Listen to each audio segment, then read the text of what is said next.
ವಶೇಹಿ ಯಸ್ಯೇಂದ್ರಿಯಾಣಿ ತಸ್ಯ ಪ್ರಜ್ಞಾ ಪ್ರತಿಷ್ಠಿತ ಅಂತ ಎರಡು ಉಪಾಯಗಳನ್ನು ಹೇಳಿದ್ದಾರೆ. ಒಂದು ಮತ್ಪರ ಅಂತನ್ನೋ, ಅಂದರೆ ಮನಸ್ಸನ್ನೆಲ್ಲ ಭಗವಂತನ ಕಡೆ ತಿರುಗಿಸಿ, ಅಂದರೆ ಒಂದು ಪಾಸಿಟಿವ್ ಡೈರೆಕ್ಷನ್ ಮನಸ್ಸಿಗೆ ಕೊಟ್ಟರೆ, ಯಸ್ಯ ಇಂದ್ರಿಯಾಣಿ ವಶೇ, ಅವನ ವಶದಲ್ಲಿ ಎಲ್ಲಿ ಇರುತ್ತೋ ತಸ್ಯ ಪ್ರಜ್ಞಾ ಪ್ರತಿಷ್ಠಿತ. ಅಂದರೆ ಇದು ಒಂದು ಉಪಾಯ. ಅಂದರೆ ಬೇರೆ ಉಪಾಯವನ್ನು ಸಾಧನೆ ಮಾಡೋಕ್ಕಾಗದೇ ಇದ್ದವರು ದೇವರ ಕಡೆ ಮನಸ್ಸನ್ನು ತಿರುಗಿಸಿ, ಮೀಮಾಂಸಕರು ಹೇಳೋ ಹಾಗೆ ದೇವರು ಅಂತ ಇಲ್ಲದೇ ಇದ್ರೂ ಕೂಡ ದೇವರು ಅಂತ ಒಂದು ಸೃಷ್ಟಿ ಮಾಡಿಕೊಂಡು god should be created for the purpose, ಇದಕ್ಕಾಗಿ ಮನಸ್ಸನ್ನು ಅಲ್ಲಿ ಈಶ್ವರ ಪ್ರಣಿಧಾನ ಅಥವಾ ಯೋಗದಲ್ಲಿ ಬರುತ್ತಲ್ಲ, ಅಲ್ಲೂ ಇದೇ ಹೇಳ್ತಾರೆ, ಅಲ್ಲಿ ಈಶ್ವರ ಅಂತನೋ ಪ್ರಣಿಧಾನಕ್ಕೆ ಒಬ್ಬ ಈಶ್ವರ ಅಂತ ಬೇಕು. ಹಾಗೆ ಮತ್ಪರಹ ಅಂತ ಈ ಅರ್ಥ ಹೇಳಿ ಅಲ್ಲಿ ರಾಮಾನುಜಾಚಾರ್ಯರು ಮತ್ತು ರಾಘವೇಂದ್ರ ಸ್ವಾಮಿಗಳು ಇದು ಒಂದು ಉಪಾಯ. ರಾಘವೇಂದ್ರ ಸ್ವಾಮಿಗಳು ಏನು ಹೇಳ್ತಾರೆ, ಯುಕ್ತ ಆಸೀತ ಮತ್ಪರಃ ಇತಿ ಪರಿಸರ್ವೋತ್ತಮತ್ವಜ್ಞಾನಪೂರ್ವಂ ತಸ್ಮಿನ್ನೇವ ಮನೋಯೋಜನಂ ಇಂದ್ರಿಯ ಜಯಸ್ಯ ಮುಖ್ಯಂ ಸಾಧನಂ. ಇದು ಇಂದ್ರಿಯ ಜಯಕ್ಕೆ ಮುಖ್ಯವಾದ ಸಾಧನ. ದೇವರು ದೊಡ್ಡವನು ಅಂತ ತಿಳ್ಕೊಂಡು ಇಂದ್ರಿಯಗಳನ್ನೆಲ್ಲ ದೇವರ ಕಡೆ ತಿರುಗಿಸಿದರೆ ಅದು ಇಂದ್ರಿಯ ಜಯಕ್ಕೆ ಒಂದು ಸಾಧನ. ಇದು ರಾಗದ್ವೇಷ ವಿಯುಕ್ತೈ ಇತಿ ವಕ್ಷ್ಯಮಾಣ ದಿಶಾ ರಾಗಾದಿಪಾಯಂ ಅಪರಂ ಸಾಧನಂ. ಇಲ್ಲಿ ಮುಂದೆ ಹೇಳತಕ್ಕದ್ದು ಬೇರೆ ಸಾಧನ. ಧ್ಯಾಯತೋ ವಿಷಯಾನ್ ಪುಂಸ ಇಲ್ಲಿಂದ ಆರಂಭವಾಗುತ್ತಲ್ಲ, ಇದು ಇನ್ನೊಂದು ಮೆಥಡ್ ಅನ್ನು ಹೇಳ್ತಾ ಇದ್ದಾರೆ ಅಂತ ಹೇಳ್ತಾರೆ. ಇಲ್ಲಿ ವಿಷಯಾಭಿಧ್ಯಾನಂ ಸರ್ವ ಅನರ್ಥಸ್ಯ ಮೂಲಂ ಅಂತ ತೋರಿಸೋದಕ್ಕಾಗಿ, ಹೇಗೆ ಒಂದು ಪಾಸಿಟಿವ್ ಡೈರೆಕ್ಷನ್ ಇರದೇ ಇದ್ರೆ ಮನಸ್ಸು ನಿಗ್ರಹೀನಸ್ಯ ಇಂದ್ರಿಯಗಳನ್ನು ಎಷ್ಟು ವಶ ಮಾಡಿಕೊಂಡ್ರೂ ಕೂಡ ಅದು ಸಫಲವಾಗದೇ ಇರಬಹುದು ಅಂತನ್ನೋದು ಮುಂದಿನ ಶ್ಲೋಕದ ತಾತ್ಪರ್ಯ ಅಂತ ಹೇಳ್ತಾರೆ. ಧ್ಯಾಯತೋ ವಿಷಯಾನ್ ಪುಂಸಃ ಸಂಗಸ್ತೇಷೂಪಜಾಯತೆ ಸಂಗಾತ್ ಸಂಜಾಯತೆ ಕಾಮಃ ಕಾಮಾತ್ ಕ್ರೋಧೋಭಿಜಾಯತೆ ಕ್ರೋಧಾತ್ ಭವತಿ ಸಮ್ಮೋಹಃ ಸಮ್ಮೋಹಾತ್ ಸ್ಮೃತಿವಿಭ್ರಮಃ ಸ್ಮೃತಿಭ್ರಂಶಾತ್ ಬುದ್ಧಿನಾಶೋ ಬುದ್ಧಿನಾಶಾತ್ ಪ್ರಣಶ್ಯತಿ. ಎರಡು ಶ್ಲೋಕಗಳಲ್ಲೂ ಕೂಡ ಒಂದೇ ಒಂದು ಪರಂಪರೆಯನ್ನು ಹೇಳ್ತಾ ಇದ್ದಾರೆ. ಒಂದು ಅನರ್ಥಕ್ಕೆ ಯಾವುದು ಪರಂಪರೆಯಿಂದ ಕಾರಣವಾಗುತ್ತೆ ಅಂತ ಹೇಳ್ತಾ ಇದ್ದಾರೆ. ಧ್ಯಾಯತಃ ವಿಷಯಾನ್ ಪುಂಸಃ ತೇಷು ವಿಷಯೇಷು ಸಂಗಃ ಜಾಯತೆ. ಮೊದಲನೇ ಹಂತ ವಿಷಯಾನ್ ಧ್ಯಾಯತಃ, ವಿಷಯಗಳನ್ನು ಚಿಂತನೆ ಮಾಡಿ. ಧ್ಯೈ ಚಿಂತಾಯಾಮ್, ಧ್ಯೈ ಅಂತ ನಾವು ಧ್ಯಾನ ಅಂತ ನಾವು ಮಾಡ್ತೀವಿ, ಧ್ಯೈ ಅಂತ ನಾವು ಧಾತು. ಧ್ಯೈ ಚಿಂತಾಯಾಮ್ ಆಲೋಚನೆ ಮಾಡ್ತಾ ಇರುವವನಿಗೆ ಯಾವುದನ್ನು ಕುರಿತು? ವಿಷಯಾನ್, ಇಂದ್ರಿಯಗಳಿಗೆ ಯಾವುದು ಆಹಾರವೋ ಅದನ್ನು ಯೋಚನೆ ಮಾಡ್ತಾ ಇರುವವನಿಗೆ ಧ್ಯಾಯತಃ ವಿಷಯಾನ್ ಪುಂಸಃ, ಇಂಥ ಮನುಷ್ಯನಿಗೆ. ಇಲ್ಲಿ ಮಧ್ವಾಚಾರ್ಯರು, ಶಂಕರಾಚಾರ್ಯರು ಮತ್ತು ಮಿಕ್ಕ ವ್ಯಾಖ್ಯಾನಕಾರರು ಇದು ಧ್ಯಾಯತಃ ಅಂತ ನೋಡಿ ಕಂಟಿನ್ಯೂಯೇಷನ್ ಆಫ್ ದಿ ಪ್ರೀವಿಯಸ್ ಶ್ಲೋಕ ಅಂತ ತಗೊಳ್ತಾರೆ. ರಾಮಾನುಜಾಚಾರ್ಯರು ಹಾಗೆ ತಗೊಳ್ತಾರೆ. ಆದರೆ ರಾಘವೇಂದ್ರ ಸ್ವಾಮಿಗಳು ಅಪರ ಇನ್ನೊಂದು ಸಾಧನೆಯನ್ನು ಹೇಳ್ತಾ ಇದೆ ಅಂತ ತಗೊಳ್ತಾರೆ. ಬಟ್ ದಿ ಅದರ್ ಕಾಮೆಂಟೇಟರ್ಸ್ ಧ್ಯಾಯತಃ ವಿಷಯಾನ್ ಪುಂಸಃ ಅಂತನ್ನೋ ಮಾತಿನಲ್ಲಿ ವಶೇಹಿ ಯಸ್ಯೇಂದ್ರಿಯಾಣಿ ತಸ್ಯ ಪ್ರಜ್ಞಾ ಪ್ರತಿಷ್ಠಿತ ಅಂತ ಹಿಂದಿನ ಶ್ಲೋಕ ಇದೆ. ಯಾರ ಇಂದ್ರಿಯಗಳು ಅವನ ವಶದಲ್ಲಿರುತ್ತೋ ಅವನ ಜ್ಞಾನ ಪರಿಪಕ್ವವಾಗುತ್ತೆ. ವಶೇಹಿ ಯಸ್ಯ ಇಂದ್ರಿಯಾಣಿ ತಸ್ಯ ಪ್ರಜ್ಞಾ ಪ್ರತಿಷ್ಠಿತ. ಇದೇನು ಇಂದ್ರಿಯ ಜಯ ಆದ ತಕ್ಷಣ ಜ್ಞಾನ ಅಂತ ಹೇಗೆ ಬರುತ್ತೆ? ಕಣ್ಣನ್ನು ಯಾವುದನ್ನು ನೋಡದೆ ಮುಚ್ಕೊಳ್ತೀವಿ, ಯಾವ ಶಬ್ದವನ್ನು ಕೇಳದೆ ಕಿವಿಯನ್ನು ಮುಚ್ಕೊಳ್ತೀವಿ, ಮತ್ತು ಇಂದ್ರಿಯಗಳನ್ನೆಲ್ಲ ಹೀಗೆ ನಿಗ್ರಹ ಮಾಡಿಕೊಂಡು ಮಾತ್ರಕ್ಕೆ ಜ್ಞಾನ ಅಂತ ಬರುತ್ತೆ. ಇಲ್ಲಿ ಮಂಡೂಕ ಪ್ಲುತಿ ಅಂತಾರೆ. ಮಂಡೂಕ ಪ್ಲುತಿ ಅಂದರೆ ಕಪ್ಪೆ ಹಾರಿದ ಹಾಗೆ. ವಶೇಹಿಯಸ್ಯೇಂದ್ರಿಯಾಣಿ ಒಂದು ಹೆಜ್ಜೆ, ತಸ್ಯ ಪ್ರಜ್ಞಾ ಪ್ರತಿಷ್ಠಿತ ಅಂತ ತಕ್ಷಣ ಬರತಕ್ಕದ್ದಲ್ಲ. ಅದು ಸಾಕ್ಷಾತ್ ಫಲ ಅಲ್ಲ, ಅದು ಪರಂಪರೆಯಿಂದ ಜ್ಞಾನ ಬರುತ್ತೆ ಅಂತ ಹೇಳ್ತಾ ಇದ್ದಾರೆ. ಏನು ಪರಂಪರೆ ಅಂತ ಅನ್ನೋದನ್ನು ಮುಂದೆ ಹೇಳ್ತಾ ಇದ್ದಾರೆ. ಸೊ ಇವರ ಪ್ರಕಾರ ಇದು the continuation of the previous ಶ್ಲೋಕ. ವಶೇಹಿಯಸ್ಯೇಂದ್ರಿಯಾಣಿ ಅಂತನ್ನೋ ಮಾತಿಗೆ ಧ್ಯಾಯತಃ ವಿಷಯ, ಧ್ಯಾಯತಃ ಅಂತನ್ನುವಾಗ ನಾವು ಒಂದು ಅಧ್ಯಾಹಾರ ಮಾಡ್ಕೊಳ್ಬೇಕು. ಏನು? ನಿಗೃಹೀತೇಂದ್ರಿಯಸ್ಯಾಪಿ, ಅವನು ಹೊರಗಿನ ಇಂದ್ರಿಯಗಳನ್ನು ನಿಗ್ರಹ ಮಾಡಿಕೊಂಡು ಮನಸ್ಸಿನಲ್ಲೇ ಆ ವಿಷಯಗಳನ್ನು ಆಲೋಚನೆ ಮಾಡ್ತಾ ಇದ್ರೆ ಅಂತ ನಾವು ಅಧ್ಯಾಹಾರ ಮಾಡಿಕೊಳ್ಬೇಕು ಅಂತ ಅವರು ಹೇಳ್ತಾರೆ. ನಿಗೃಹೀತೇಂದ್ರಿಯಸ್ಯಾಪಿ ಧ್ಯಾಯತಃ ವಿಷಯ. ಹೊರಗಡೆಯಿಂದ ಅವನ ಇಂದ್ರಿಯಗಳಿಗೆ ಕೆಲಸ ಇಲ್ಲ, ಇಂದ್ರಿಯಗಳು ವಿಷಯಗಳನ್ನು ನೋಡ್ತಾ ಇಲ್ಲ, ಆದರೆ ಮನಸ್ಸು ಅದರ ಬಗ್ಗೆ ಚಿಂತನೆ ಮಾಡ್ತಾ ಇದೆ. ಇದು ಧ್ಯಾಯತಃ ಅಂತನ್ನೋ ಮಾತಿನ ಬಲ. ಧ್ಯಾಯತಃ ಅಂತನ್ನೋ ಮಾತಿಗೆ ನಿಗೃಹೀತೇಂದ್ರಿಯಸ್ಯಾಪಿ, ಇಂದ್ರಿಯಗಳನ್ನು, ಅದಕ್ಕಾಗಿ ಈ ಮಧ್ವಾಚಾರ್ಯರು ಏನ್ ಮಾಡ್ತಾರೆ, ಎರಡು ಇಂದ್ರಿಯ ಜಯ ಅಂತನ್ನೋದು ಎರಡು ಹಂತದಲ್ಲಿ ಬರುತ್ತೆ. ಒಂದು ಸಾಮಾನ್ಯ ಜಯ, ಇನ್ನೊಂದು ಸಾಕ್ಷಾತ್ ಜಯ. ಸಾಕ್ಷಾತ್ ಜಯ ಸಮಗ್ರ ಜಯ ಅಂತ ಕರೀತಾರೆ. ಇಂದ್ರಿಯಗಳ ಜಯ ಬರೀ ನಿರಾಹಾರಸ್ಥಿದೆ ಹಿನಃ ಅಂತ ಬರುತ್ತಲ್ಲ, ನಾವೇನು ನೋಡೋಲ್ಲ, ಮಾಡೋಲ್ಲ, ಏನು ಕೇಳೋಲ್ಲ, ಹೊರಗಡೆ ವ್ಯವಹಾರ ಇಟ್ಕೊಳ್ಳಲ್ಲ, ನಮ್ಮ ಬಾಡಿ ನಾವು ಇರ್ತೀವಿ. ಈ ಸಾಮಾನ್ಯ ಜಯ ಆಯಿತು. ಇಂದ್ರಿಯಗಳನ್ನೇನು ನಾವು ನಿಗ್ರಹ ಮಾಡ್ತಾ ಇಲ್ಲ, ವಿಷಯಗಳನ್ನು ಬಿಡ್ತಾ ಇದ್ದೀವಿ ಅಷ್ಟೇ. ವಿಷಯಗಳ ಕಡೆ ಇಂದ್ರಿಯಗಳನ್ನ ಬಿಡ್ತಾ ಇಲ್ಲ, ಇಷ್ಟೇ. ಇದನ್ನ ಮಧ್ವಾಚಾರ್ಯರು ಸಾಮಾನ್ಯ ಜಯ ಅಂತ ಕರೀತಾರೆ. ಇದನ್ನು ಯಾರಾದರೂ ಮಾಡಬಹುದು, ಮೋಕ್ಷದ ಅಪೇಕ್ಷೆ ಇಲ್ಲದೇ ಇದ್ರೂ ಮಾಡಬಹುದು. ಚಾರ್ವಾಕರು ಇದನ್ನೇ ಹೇಳಿತು. ಅಂದ್ರೆ ಅತಿಯಾಗಿ ವಿಷಯ ಲೋಲುಪತೆ ಇರಬಾರದು, enjoyment should be moderate and not extreme. ಇದು ಸಾಮಾನ್ಯ ಜಯ ಅಂತ ಮಧ್ವಾಚಾರ್ಯರು ಕರೀತಾರೆ. ಆದರೆ ಒಂದು ಬ್ರಹ್ಮ ಸಾಕ್ಷಾತ್ಕಾರಕ್ಕಾಗಿ ಇಂದ್ರಿಯ ಜಯ ಅಂತನ್ನೋದು ಸಮಗ್ರ ಜಯ. ಅದು ಮೂಲತಃ ಅದನ್ನ ಅದು ವಿಷಯಗಳು ಇದ್ರೂ ಕೂಡ ಇಂದ್ರಿಯಗಳು ಆ ಕಡೆ ಹೋಗೋಲ್ಲ. ಇದು ಇಂದ್ರಿಯ ಜಯ. ವಿಷಯ ಸನ್ನಿಧಾನ ಇದ್ರೂ ಇಂದ್ರಿಯಗಳ ಆ ಕಡೆ ವಿಷಯ ಇಲ್ಲದೆ ಇದ್ರೆ ಇಂದ್ರಿಯಗಳಿಗೆ ಕೆಲಸ ಇಲ್ಲ. ವಿಷಯ ಸನ್ನಿಧಾನ ಅಂದ್ರೆ ವಿಷಯಗಳು proximity, the proximity of the object. ಇದಿದ್ರೆ ಇಂದ್ರಿಯಗಳ ಆ ಕಡೆ ಹೋಗುತ್ತೆಯೋ ಬಿಡುತ್ತೆಯೋ. ಬೇರೆ ಒಬ್ಬ ಇದ್ರೆ ನಾವು ಸುಳ್ಳು ಹೇಳ್ತೀವ್ಯೋ, ಅವನ ಸಾಮಾನು ಕತ್ಕೊಳ್ತೀವ್ಯೋ, ಏನು ಅವನ ಕಾಡು ಒಬ್ಬಂಟಿಗನಾಗಿದ್ದಾನೆ, ಅವನು ಸುಳ್ಳು ಹೇಳೋಲ್ಲ ಅಂದ್ರೆ ಏನು ಪ್ರಯೋಜನ?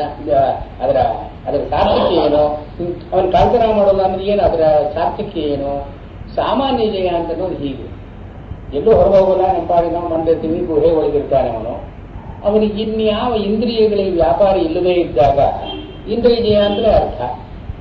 ಆದ್ರೆ ಇಲ್ಲಿ ಸಮಗ್ರ ಜಯ ಅಂತನ್ನೋದು ಮೂಲತಃ ಅಲ್ಲಿ ವಿಷಯ ವಾಸನೆಯೇ ಹೊರಟೋಗಿರೋದ್ರಿಂದ ವಿಷಯ ಮುಂದೆ ಇದ್ರೂ ಕೂಡ ಇವನ ಇಂದ್ರಿಯಗಳ ಆ ಕಡೆ ಹೋಗೋಲ್ಲ.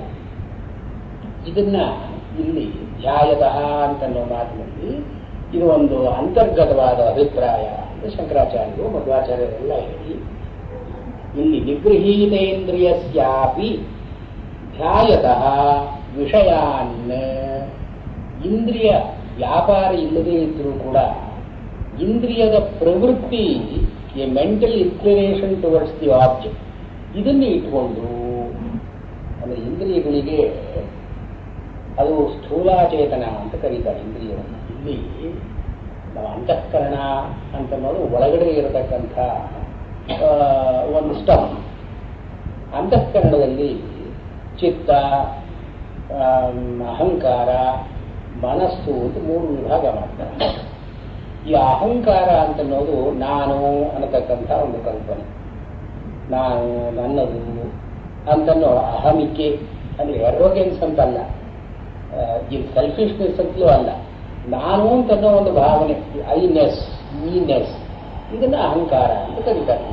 ಒಬ್ಬ ವ್ಯಕ್ತಿಗೂ ಕೂಡ ಒಂದು ಐಡೆಂಟಿಟಿ ಇರಬೇಕಲ್ಲ, ಈ ಐಡೆಂಟಿಟಿಗಾಗಿ ಅಹಂಕಾರ ಅಂದ್ರೆ ಅಹಂ ಅನ್ನೋ ಭಾವನೆಯನ್ನು ಉಂಟು ಮಾಡತಕ್ಕಂಥ ವ್ಯಾಪಾರ ಅಹಂಕಾರ.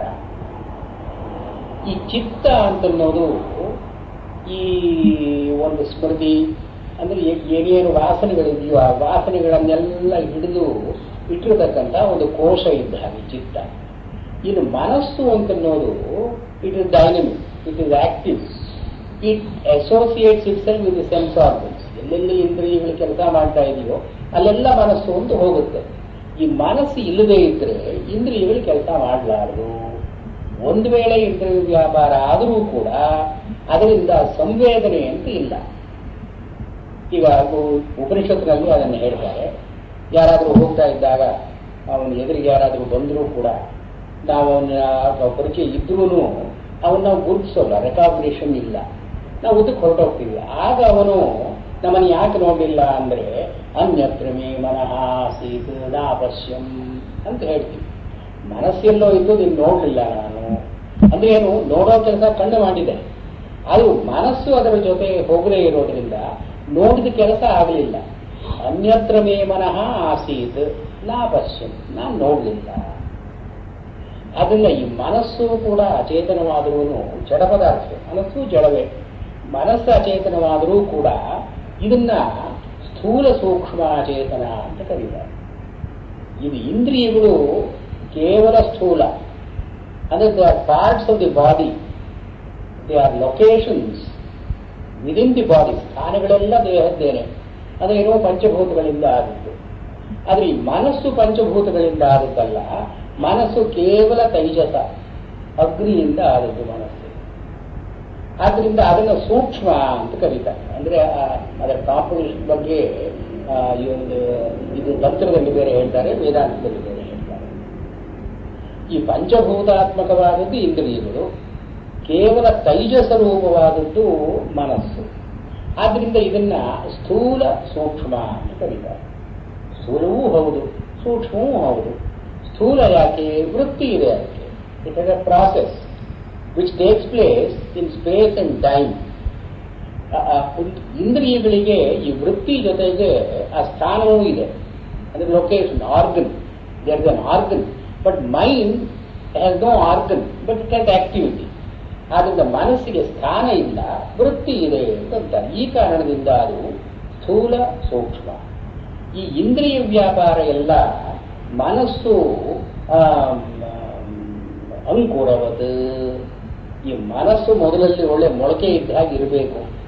ಅದರಿಂದ ಇಂದ್ರಿಯ ವ್ಯಾಪಾರ ಅಂತನ್ನೋದು ಮೇಲೆ ಹೊರಟುಕೊಳ್ಳುತ್ತೆ. It is sprout. ಅದರಿಂದ ಇದು ಮೂಲ. ಇಂದ್ರಿಯ ವ್ಯಾಪಾರಕ್ಕೆ ಮನಸ್ಸು ಅಂತನ್ನೋದು ಮೂಲ. ಇಲ್ಲಿ ಇವರೇನು ಹೇಳ್ತಾ ಇದ್ದಾರೆ, ವಶೇಹಿ ಯಸ್ಯ ಇಂದ್ರಿಯಾಣಿ.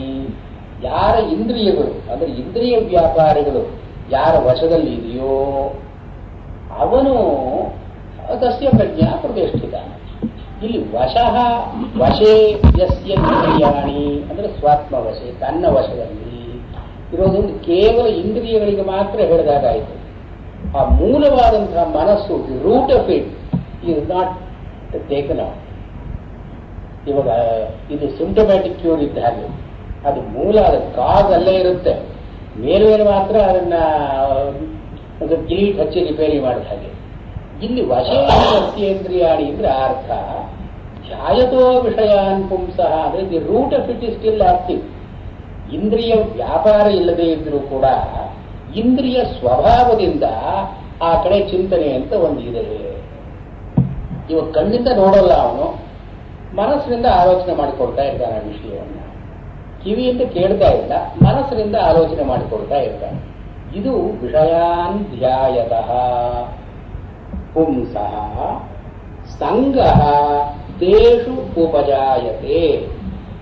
ಇಲ್ಲಿ ಆದ್ದರಿಂದ ಧ್ಯಾಯತಃ ಅಂತನ್ನೋ ಮಾತಿಗೆ ರಾಘವೇಂದ್ರ ಸ್ವಾಮಿಗಳು ವಿಷಯಾನ್ ರೂಪಾದೀನ್ ಹಿತಬುದ್ಧ್ಯಾಧ್ಯಾಯತಃ ಪುಂಸಃ, ನನಗಿದು ಸುಖವನ್ನು ಉಂಟು ಮಾಡುತ್ತೆ ಅಂತನ್ನೋ ರೀತಿಯಿಂದ ಯೋಚನೆ ಮಾಡ್ತಾ ಇದ್ರೆ, ಇದು ವಿಷಯಗಳನ್ನ ಆಲೋಚನೆ ಮಾಡುವಾಗ ನಾವು ಈ ಕೆಟ್ಟದನ್ನು ಆಲೋಚನೆ ಮಾಡಬಹುದು. ಭಯ ಅಂತಿರುತ್ತೆ, ಅಥವಾ ಕ್ರೋಧ ಅಂತಿರುತ್ತೆ, ಈರ್ಷ್ಯ ಅಂತಿರುತ್ತೆ.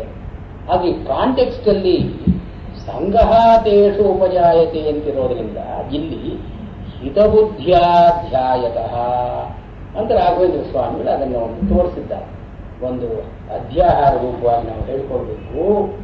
ಇದು ನನಗೆ ಹಿತ, ಇದು ಮನಸ್ಸಿಗೆ ಸಂತೋಷವನ್ನು ಉಂಟು ಮಾಡುತ್ತೆ. ಅಂದ್ರೆ ಯಾವ ವಿಚಾರವನ್ನು ಆಲೋಚನೆ ಮಾಡಿದರೆ ಮನಸ್ಸಿಗೆ ಹಿತವಾಗುತ್ತೋ, ಮನಸ್ಸಿಗೆ ಒಂದು ಸಂತೋಷವಾಗುತ್ತೋ ಅದನ್ನ ಆಲೋಚನೆ ಮಾಡ್ತಾ ಅದನ್ನು ಥಿಂಕಿಂಗ್ ಆಫ್ ಪ್ಲೆಷರಬಲ್ ಥಿಂಗ್ಸ್. ಇದು ವಿಷಯಾನ್ಧ್ಯಾಯತಃ ಪುಂಸಃ ತೇಷು ವಿಷಯೇಷು. ಯಾವ ವಿಷಯಗಳನ್ನು ಇವನ ಆಲೋಚನೆ ಮಾಡ್ತಾ ಇದ್ದಾನೋ ಅದರ ವಿಚಾರವಾಗಿ ಸಂಘ ಜಾಯತೆ. ಸಂಘ ಅಂದ್ರೆ ಆಸಕ್ತಿ, ಅಟ್ಯಾಚ್ಮೆಂಟ್. ಅದರ ಬಗ್ಗೆ ಒಂದು ಫೇವರಬಲ್ ಇನ್ಕ್ಲಿನೇಷನ್. ಈ ಸಂಘ ಅಂತ ನಮ್ಮಕ್ಕೆ ಸಜ್ ಅಂತ ಅನ್ನೋದು ರೂಟು ಯಾವುದ್ರ ಜೊತೆ ಸೇರಿಕೊಳ್ಳುತ್ತೋ ಸಜ್ಜತೆ ಇತಿ ಸಂಘ. ಒಂದು ಇನ್ನೊಂದರ ಜೊತೆ ಬಿಡಲಾರದೆ ಬೆಸಕೊಂಡ್ರೆ ಅದನ್ನು ಸಂಘ ಅಂತ ಕರೀತೀವಿ. ಇಲ್ಲಿ ಸಂಘ ಅಂತಂದ್ರೆ ಸುಖಹೇತು ಬುದ್ಧಿಯ ಪ್ರೀತ್ಯತಿಶಯ ಅಂತ ಡಿಫೈನ್ ಮಾಡ್ತಾರೆ. ಅಂದ್ರೆ ಏನು, ಇದರಿಂದ ನನಗೆ ಸುಖವಾಗುತ್ತೆ ಅಂತನ್ನೋ ಕಲ್ಪನೆಯಿಂದ ಆ ವಸ್ತುವಿನಲ್ಲಿ ವಿಶೇಷವಾದ ಒಂದು ಮಮತೆ, ಪ್ರೀತಿ. ಸುಖ ಹೇತು ಬುದ್ಧಿಯ ಪ್ರೀತ್ಯತಿಶಯ, ಅತಿಶಯವಾದ ಪ್ರೀತಿ, ಇದನ್ನ ಸಂಘ ಅಂತ ಕರೀತೀವಿ. ಅಂದ್ರೆ the nearest English equivalent is attachment. If you think about an object continuously, you develop an attachment for it, for what you are thinking. ಅಂದ್ರೆ ವಿಷಯ ಅಂದ್ರೆ ಹೊರಗಡೆ ವಿಷಯ ಅಲ್ಲ, ಇದು ಆಂತರಿಕ ವಿಷಯ, ಮನಸ್ಸಿನ ವಿಷಯ. ಸಂಘ ತೇಷು ಉಪಜಾಯತೆ ಅಂದ್ರೆ ಆಸಕ್ತಿ ಅಂತ ಹೇಳ್ತಾರೆ. ಆಸಕ್ತಿ ಅದೆಲ್ಲ ಒಂದು ಇಂಟ್ರೆಸ್ಟ್. ಸಂಘಾತ್ ಸಂಜಾಯತೆ ಕಾಮ. ಇದು ಧ್ಯಾನ ಅಂತ ಅನ್ನೋದ್ರಿಂದ ಸಂಘ ಅಂತ ಬಂತು. ಇದನ್ನೇ ಭಾಗವತದಲ್ಲಿ ಇವನು ಭರತ, ಜಡಭರತ, ಯಾವುದೋ ಒಂದು ಜಿಂಕೆ ಮರಿಯನ್ನೇ ಆಲೋಚನೆ ಮಾಡ್ತಾ ಇದ್ದಿದ್ದರಿಂದ ಅವನಿಗೆ ಒಂದು ಜಿಂಕೆ ಜನ್ಮವೇ ಬಂತು. ಇದು ಧ್ಯಾನದ ಫಲ. ಧ್ಯಾನಾತ್ ಸಂಘ, ಸಂಘಾತ್ ಹೀಗೊಂದು ಅಟ್ಯಾಚ್ಮೆಂಟ್ ಅಂತ ಇದ್ರೆ ಕಾಮ ಜಾಯತೆ ಅಂತ ನಾವು ಸೇರಿಸ್ಕೊಳ್ಬೇಕು. ಜಾಯತೆ ಅಂತಿಲ್ಲ, ನಾವು ಜಾಯತೆ ಅಂತ ಸೇರಿಸ್ಕೊಳ್ಬೇಕು. ಕಾಮ ಜಾಯತೆ. ಈ ಕಾಮ ಅಂತನ್ನೋದು ಕಾಮೋ ನಾಮ ಸಂಘಸ್ಯ ಪರಿಪಾಕದಶ. ಈ ಸಂಘ ಅಂತನ್ನೋದು ಬೆಳೆದು ಬೆಳೆದು ಬೆಳೆದು ಅದು ಮುಪ್ಪುರಿಗೊಂಡು ಪರಿಪಾಕ, ಅದರ ಕಾವು ಏನು ಅಂದ್ರೆ ಕಾಮ. ಕಾಮೋ ನಾಮ ಸಂಘಸ್ಯ ಪರಿಪಾಕದಶ. ಅದರ ಪರಿಪಾಕ ಸಂಘ ಅಂತನ್ನೋದು ಕಾಮವಾಗಿ ಪರಿಣಮಿಸುತ್ತೆ. ಇಲ್ಲಿ ಸಂಘ ಅಂತನ್ನೋದು ತೃಷ್ಣ, ಡಿಸೈರ್, ಎನ್ ಇಂಟೆನ್ಸ್ ಡಿಸೈರ್. ರಾಗ ಇತಿ. ರಾಗ ಅಂದ್ರೆ ಅದನ್ನು ಆಲೋಚನೆ ಮಾಡಿಕೊಂಡಿದ್ರೆ ಒಂದು ಉದ್ವೇಗ ಆಗತಕ್ಕಂಥದ್ದು. ಇದು ಉದ್ರಿಕ್ತ ಆಸಕ್ತಿ. ಇದನ್ನ ಕ್ಲೇಶ ಅಂತ ಕರೆದಿದ್ದಾರೆ. ಯೋಗದ ಪರಿಭಾಷೆಯಲ್ಲಿ ಪಂಚಕ್ಲೇಶಗಳು ಅಂತ ಹೇಳ್ತಾ ಇಲ್ಲ, 5 ಕ್ಲೇಶಗಳಲ್ಲಿ ಅವಿದ್ಯೆ ಆದ್ಮೇಲೆ ರಾಗನೇ ಮೊದಲನೇದು. ಅವಿದ್ಯಾ, ರಾಗ, ದ್ವೇಷ, ಮೋಹ, ಅಭಿನಿವೇಶ ಇತ್ಯಾದಿಯಾಗಿ ಹೇಳ್ತಾ ಇಲ್ಲ. ಆದ್ರಿಂದ ಈ ರಾಗ ಅಂತನೋದು ಒಂದು ಕ್ಲೇಶ ರೂಪವಾಗಿ ಪರಿಣಮಿಸುತ್ತೆ. ಕ್ಲಿಶ್ಯತೆ ಇತಿ ಕ್ಲೇಶ. ಕ್ಲಿಶ್ ಅಂದ್ರೆ that which troubles the mind. ಅಂದ್ರೆ ಏನು, until you get that object you are restless, you are resting. ಇದು ಕಾಮ. ಇದು ಸಂಘ ಅಂತನ್ನೋದು it might be merely an attachment, it might be an affection, it might be an interest, and it may not develop into intense desire. ಆದರೆ the natural tendency if it is not abated, ಅದನ್ನ ನಾವು ಯಾವ ಇದರಿಂದಲೂ ಅದನ್ನ ತಳ್ಳಿ ಹಾಕಲಾರದೆ ಹೋದ್ರೆ ಅದೇನೇ ಕಾಮವಾಗಿ ಪರಿಣಮಿಸುತ್ತೆ. ಕಾಮ ಅನ್ನೋದು ಒಂದು ಕ್ಲೇಶವಾಗಿ ಆ ವಸ್ತು ನನಗೆ ಬೇಕೇ ಬೇಕು, ಅದು ಬೇಡದೇ ಇದ್ರೆ ಮನಸ್ಸೆಲ್ಲ ಹೋಗಿ ಹೋಳಿ ಏನೋ ದೇಹದಲ್ಲಿ ಒಂದು ವಿಕಾರ. ಇದು ಕಾಮ. ಕಾಮ ಅಂತನ್ನೋದನ್ನ ಅಥವಾ ರಾಗ ಅಂತನ್ನೋದನ್ನ ದೇಹ ಮನಸ್ಸು ಎರಡೂ ಕೂಡಿಕೊಂಡಿರತಕ್ಕಂಥ ಒಂದು ಸ್ವಭಾವ ಅಂತ ಕರೀತಾರೆ. ಈ ಸಂಘ ಅಂತನ್ನೋದು ಪ್ಯೂರ್ಲಿ ಮೆಂಟಲ್, ಬಟ್ ಕಾಮ is physical as well as mental. ಅಂದ್ರೆ ಪಡ್ಕೊಳ್ಬೇಕು ಅಂತನ್ನೋ ಒಂದು ತೀವ್ರವಾದ ಆಸಕ್ತಿ. ಇದನ್ನು ಉದ್ರಿಕ್ತ ಆಸಕ್ತಿ ಅಂತ ಕರೀತಾರೆ. ಉದ್ರಿಕ್ತ ಅಂದ್ರೆ there is an excitement in it, there is the stirred up state. Stirred up state ಅಂತಾರಲ್ಲ ಇಮೋಷನಲಿ, ಇದು. ಸೊ ಕಾಮ ಇಸ್ ಎನ್ ಇಮೋಷನ್. ಇದು ಸಂಘ ಅಂತ ನೋಡಿ it might be merely a sentiment, but ಈ ಕಾಮ ಇದು ಉದ್ರಿಕ್ತ ಆಸಕ್ತಿ. ಕಾಮಾತ್ ಪ್ರತಿಹತಾತ್. ಈ ಕಾಮ ಅಂತನ್ನೋದನ್ನು ಈಡೇರಿಸಿಕೊಳ್ಳಲಾರದೆ ಹೋದರೆ, ನಮಗೆ ಬೇಕಾದದ್ದು ಬರದೇ ಹೋದರೆ ಕ್ರೋಧ ಅಭಿಜಾಯತೆ. ಕ್ರೋಧ ಅಂತ ಒಂದು ಉಂಟಾಗುತ್ತೆ. ಈ ಕ್ರೋಧ ಅಂದ್ರೆ ಕ್ರುಧ ಜ್ವಲನಾತ್ಮಕ.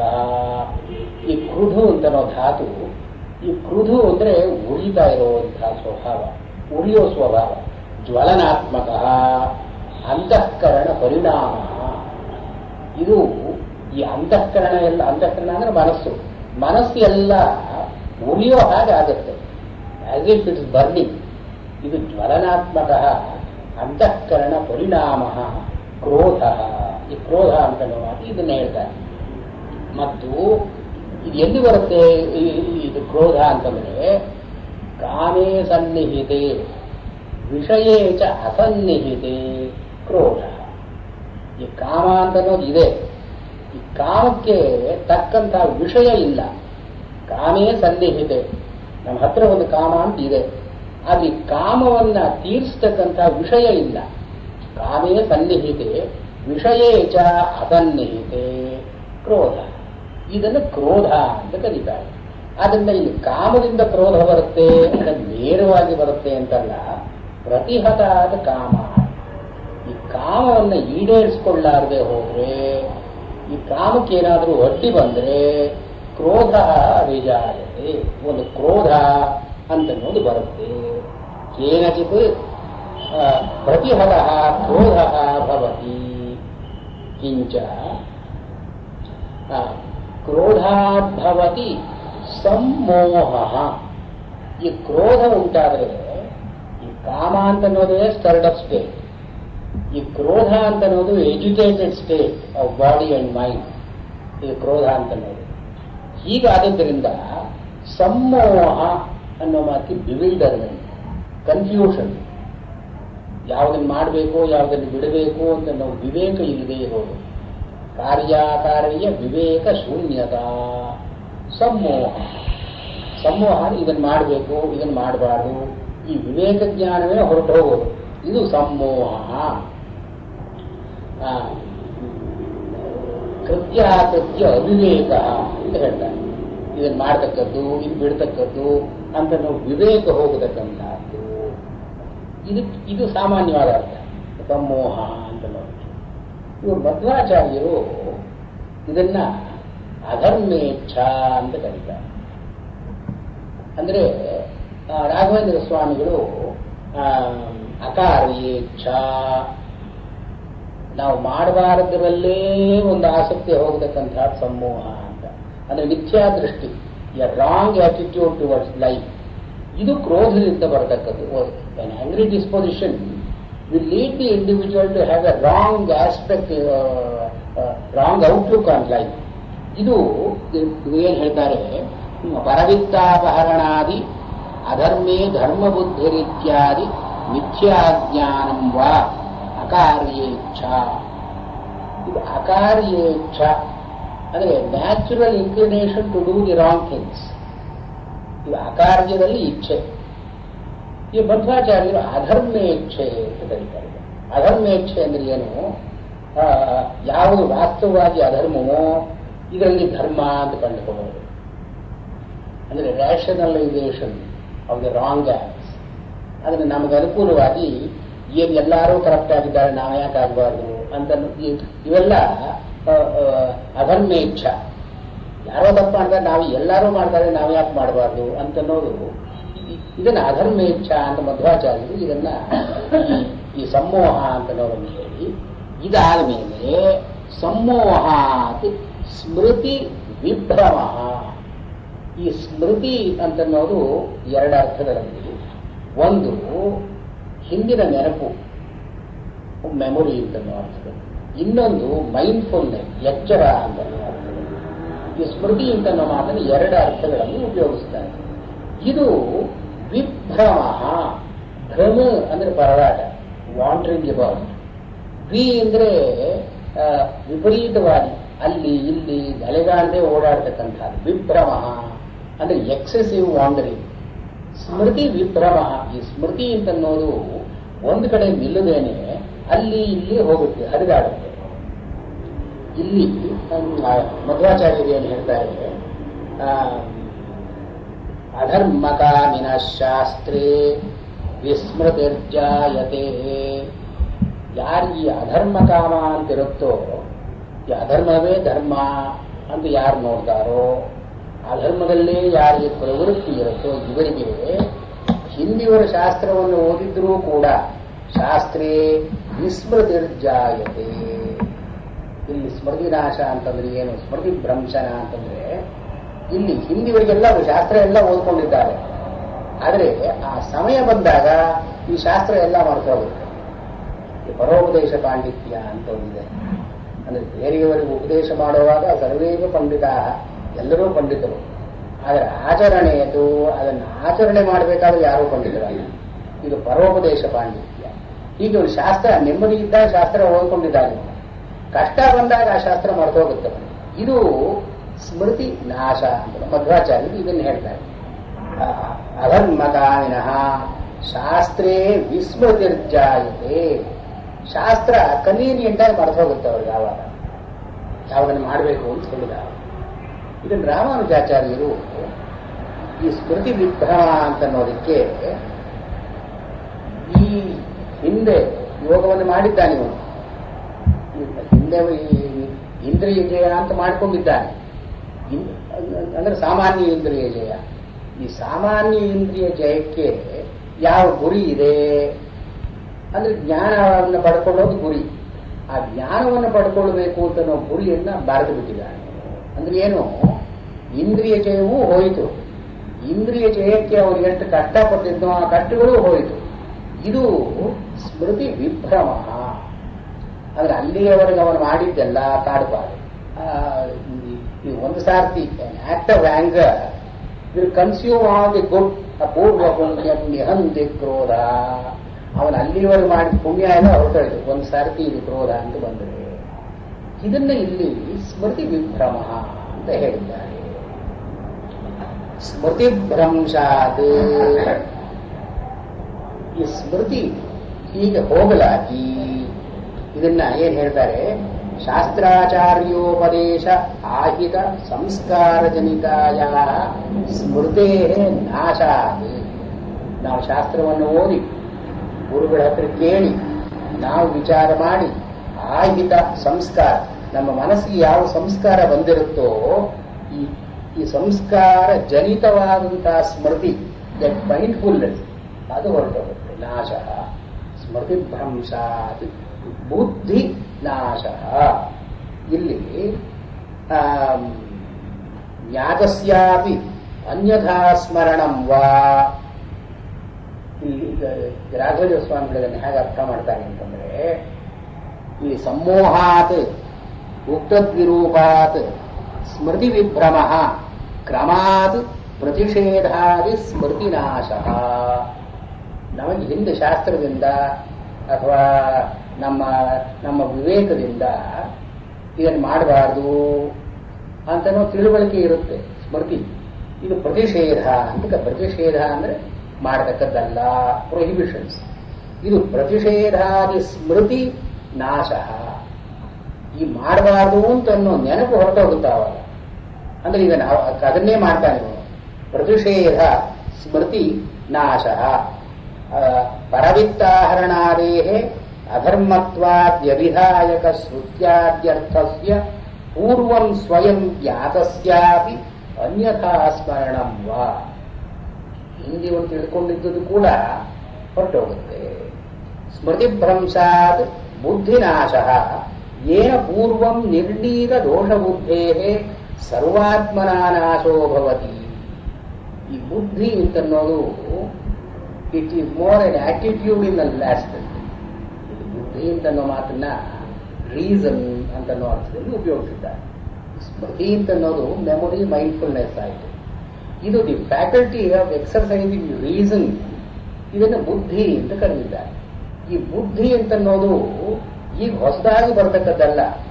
ಇವನು ಯಾವಾಗ ಯೋಗವನ್ನು ಶುರು ಮಾಡಿದ್ದಾನೋ ಅಥವಾ ಯಾವಾಗ ಮುಮುಕ್ಷವಾಗಿ ಇವನು ಜ್ಞಾನವನ್ನು ಪಡ್ಕೊಳ್ಳೋದಕ್ಕೆ ಆರಂಭ ಮಾಡಿದ್ದಾನೋ ಆಗಲಿಂದ ಒಂದು ಆನ್ ಆಟಿಟ್ಯೂಡ್ ಡೆವಲಪ್ಸ್. ಈ ಆಟಿಟ್ಯೂಡ್ಗೆ ಅನುಗುಣವಾಗಿ ಈ organisers is life and he organisers is affairs. ಇದು ಬುದ್ಧಿ ಅಂತ ಅನಿಸ್ಕೊಂಡು ದಿಸ್ ರೀಸನ್ ಪೂರ್ವ ನಿರ್ಣೀತವಾದದ್ದು ಅದು ಹೋಗ್ಬಿಡುತ್ತೆ. ಬುದ್ಧಿನಾಶ ಬುದ್ಧಿನಾಶಾತ್ ಪ್ರಣಶ್ಯತಿ. ಬುದ್ಧಿನಾಶದಿಂದ ಈ ಬುದ್ಧಿ ಅಂತ when the reasoning faculty goes ಪ್ರಣಶ್ಯತಿ. ಈ ಪ್ರಣಶ್ಯತಿ ಅಂತ ಅನ್ನೋದಕ್ಕೆ ಮಧ್ವಾಚಾರ್ಯರು ರಾಘವೇಂದ್ರ ಸ್ವಾಮಿಗಳು ನರಕಾದ್ಯನರ್ಥಂ ಪ್ರಾಪ್ನೋತಿ ಅಂತ, ನರಕವೇ ಮೊದಲಾದದ್ದನ್ನ ಅವನು ಪಡ್ಕೊಡ್ತಾನೆ. ಪಾಪ ರಾಮಾನುಜಾಚಾರ್ಯರು ಅಷ್ಟು ದೂರ ನರಕದವರೆಗೆ ಹೋಗಲ್ಲ. ಅವರು ಪುನರಪಿ ಸಂಸಾರೇ ನಿಮಗ್ನಃ ಭವತಿ. ಇಷ್ಟವರೆಗೆ ಮಾಡಿದ್ದೆಲ್ಲ ವ್ಯರ್ಥವಾಯಿತು, ತಿರುಗಿ is back to square one. ಅವನು ತಿರುಗಿ ಸಂಸಾರದಲ್ಲಿ ಅವನು ತೊಡಗುತ್ತಾನೆ. ಇಲ್ಲಿವರೆಗೆ ಮಾಡಿಕೊಂಡ ಸಾಧನೆ ವ್ಯರ್ಥವಾದಾಗ ಇದೇ ನಾಶ. ಪ್ರಣಶ್ಯತಿ ಅಂತ ನಾವು ಮಾತು ಈ ಅರ್ಥ. ಅಂದರೆ ಈ is back as a normal individual. ಧ್ಯಾಯತೋ ವಿಷಯಾನ್ ಪುಂಸಃ ಸಂಗಸ್ತೇಷು ಉಪಜಾಯತೆ. ಸಂಗಾತ್ ಸಂಜಾಯತೆ ಕಾಮಃ, ಕಾಮಾತ್ ಕ್ರೋಧಃ ಅಭಿಜಾಯತೆ, ಕ್ರೋಧಾತ್ ಭವತಿ ಸಮ್ಮೋಹಃ, ಸಮ್ಮೋಹಾತ್ ಸ್ಮೃತಿ ವಿಭ್ರಮಃ, ಸ್ಮೃತಿಭ್ರಂಶಾತ್ ಬುದ್ಧಿನಾಶಃ, ಬುದ್ಧಿನಾಶಾತ್ ಪ್ರಣಶ್ಯತಿ. ಇದನ್ನು ಒಂದು ಪರಂಪರೆಯಿಂದ ಈ ಧ್ಯಾನದಿಂದ ಎಷ್ಟು ತೊಂದರೆಗಳಾಗುತ್ತೆ ಅಂತನ್ನೋದನ್ನೇ ಹೇಳ್ತಾ ಇದ್ದಾರೆ. ಧ್ಯಾನ ಅಂತನ್ನೋ ಮಾತಿಗೆ ಒಳ್ಳೆಯ ಅರ್ಥವೂ ಇದೆ, ಕೆಟ್ಟ ಅರ್ಥವೂ ಇದೆ. ಇಲ್ಲಿ ಧ್ಯಾನ ಅಂದ್ರೆ ವಿಷಯ ಧ್ಯಾನ. ವಿಷಯ ಧ್ಯಾನದಿಂದ ಹೀಗೆ ತೊಂದರೆ ಆಗುತ್ತೆ.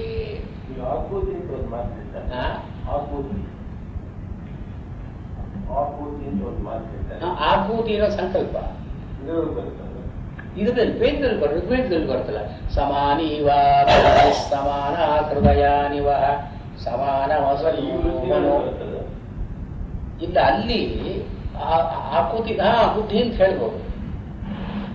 ಆಕೂತಿ ಅಂತನ್ನೋದು ಋಗ್ವೇದದಲ್ಲಿ ಹೇಗೆ ಬರ್ತದೆ, ಅದೊಂದು ಇಲ್ಲ ರೀಸನ್ ಅಂತಲೇನೆ, ಅದು ವಿಲ್ ರೀಸನ್. ಅಲ್ಲಿ ಏನ್ ಬರ್ತದೋ ಸಮಾನಿ ವ ಆಕೂತ. ನಮ್ಮ ಆಕೂತಿ ಅಂದ್ರೆ ಏನು, ಒಂದು ಕಲೆಕ್ಟಿವ್ ಇದೆ ಹೇಳ್ತಾ ಇದ್ದಾರೆ. ನಮ್ಮ ಆಕೂತಿಗಳು ಸಮನಾಗಿರಲಿ. ಸಮಾನೀವ ಆಕೂತಿ ಸಮಾನ ಹೃದಯಾನಿವ. May our hearts be one. ಅಂದ್ರೆ ಮೇ ವಿ ಫೀಲ್ ಅಲೈಕ್. ಸಮಾನೀವ ಆಕೂತಿ ಸಮಾನ ಹೃದಯಾನಿವ ಸಮಾನಮಸ್ತು ಓ ಮನೋ. Let our minds work in the same way, so that yatha vastu saha sati, so that we can all live happily together ಅಂತನೂ ಅರ್ಥ. ಇಲ್ಲಿ ಇದು ಮನಸ್ಸೂ ಅಲ್ಲ, ಈ ಹೃದಯಗತವಾದಂತಹ ವೇದನೆಗಳೂ ಅಲ್ಲ. ಇದು ಆಕೂತಿ ಅಂತನ್ನೋದು it is the will of the entire system. ಆಕೂತಿ ಅಂತ ಸಂಕಲ್ಪ ಅಂತಲೇ ಅರ್ಥ ಮಾಡ್ತಾರೆ. ಈ ಆಕೂತಿ ಅಂತನ್ನೋದನ್ನ ಇಲ್ಲಿ ಬುದ್ಧಿ ಅಂತ ಹೇಳ್ಬೋದು. ಈ ಬುದ್ಧಿಗೆ ಒಂದು ಪರ್ಯಾಯ ಪದ ಇದ್ದಾರೆ, ಬಿಕಾಸ್ ಅದು ಮನಸ್ಸನ್ನು ಮೀರಿದ್ದು. ಗೀತೆಯಲ್ಲಿ ಆಕೂತಿ ಅದು ಋಗ್ವೇದವೇ, ಅದು ಯಜುರ್ವೇದದಲ್ಲಿ ಕೂಡ ಬರೋಲ್ಲ. ಇಟ್ಸ್ ಪ್ಯೂರ್ಲಿ ಋಗ್ವೇದ, ಅಂದ್ರೆ ವೇದಿಕ್ ವರ್ಡ್ ಅದು.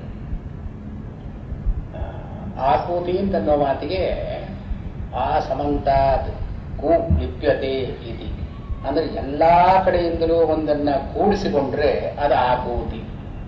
ಅಂದ್ರೆ ಏನು, total will, resolution, social will, ಅದನ್ನ ಸಮಾನೀವ ಆಕೂತಿ ಅಂತ ಕರೆದಿದ್ದಾರೆ. ಇಲ್ಲಿ ಇದು this is an attitude that one has built up over years to do a particular thing. ಅಂದ್ರೆ ಗೋಲ್ ಡಿರೆಕ್ಟೆಡ್ನೆಸ್ ಅದು ಹೊರಟೋಯ್ತು. an act of anger will undo the goal-directedness with which he has gone all along. ಇಲ್ಲಿ ರಾಗದ ಹಾಗೇನೆ ದ್ವೇಷ ಅಂತ ಅನ್ನೋದು ಕೂಡ ಒಂದು ಕ್ಲೇಶ. ರಾಗ ದ್ವೇಷ ಎರಡೂ ಕೂಡ ಅವಿದ್ಯೆಯಿಂದ ಆರಂಭವಾದಂಥ ಕ್ಲೇಶ ಪಂಚಕದಲ್ಲಿ ಸೇರ್ಕೊಳ್ಳೋದು. ರಾಗದ್ವೇಷ ವಿಯುಕ್ತೈಸ್ತು ವಿಷಯಾನಿಂದ್ರಿಯೈಶ್ಚರನ್ ಆತ್ಮವಶ್ಯೈರ್ವಿಧೇಯಾತ್ಮ ಪ್ರಸಾದಮಧಿಗಚ್ಚತಿ. ಇಲ್ಲಿ ರಾಗ ದ್ವೇಷ ಎರಡನ್ನು ಹೇಳಿದ್ದಾರೆ. ರಾಗದ್ವೇಷ ವಿಯುಕ್ತೈ ಇಂದ್ರಿಯೈ ಆತ್ಮವಶ್ಯೈ ವಿಷಯಾನ್ ವಿಧೇಯಾತ್ಮ ಪ್ರಸಾದಮಧಿಗಚ್ಚತಿ. ಇಲ್ಲಿವರೆಗೆ ಈ ಧ್ಯಾನದಿಂದ ಆಗುವ ಅನರ್ಥ ಪರಂಪರೆಯನ್ನು ಹೇಳಿ, on the contrary, on the other hand, ಯಾರ ಇಂದ್ರಿಯಗಳು ಆತ್ಮವಶ್ಯೈ ತನ್ನ ವಶದಲ್ಲಿ ಇವೆಯೋ, ಆತ್ಮವಶ್ಯೈ ಮತ್ತು ರಾಗದ್ವೇಷ ವಿಯುಕ್ತೈ, ರಾಗ ಮತ್ತು ದ್ವೇಷ ಎರಡನ್ನೂ ಬಿಟ್ಟವಾಗಿದೆಯೋ, ಅಂದರೆ ಸಂಪ್ರಯುಕ್ತ ಅಂದರೆ ಅಸೋಸಿಯೇಟೆಡ್, ವಿಯುಕ್ತ ಅಂದರೆ ಡಿಸೋಸಿಯೇಟೆಡ್ ಫ್ರಾಮ್ ರಾಗ ಅಂಡ್ ದ್ವೇಷ. ಇಲ್ಲಿ ಅಯಮರ್ಥ. ಇಲ್ಲಿ ರಾಘವೇಂದ್ರ ಸ್ವಾಮಿಗಳು ಏನು ಹೇಳ್ತಾರೆ, ಇಲ್ಲಿ ಅಸ್ತು ಏವಂ ಉಕ್ತ ದಿಶಾ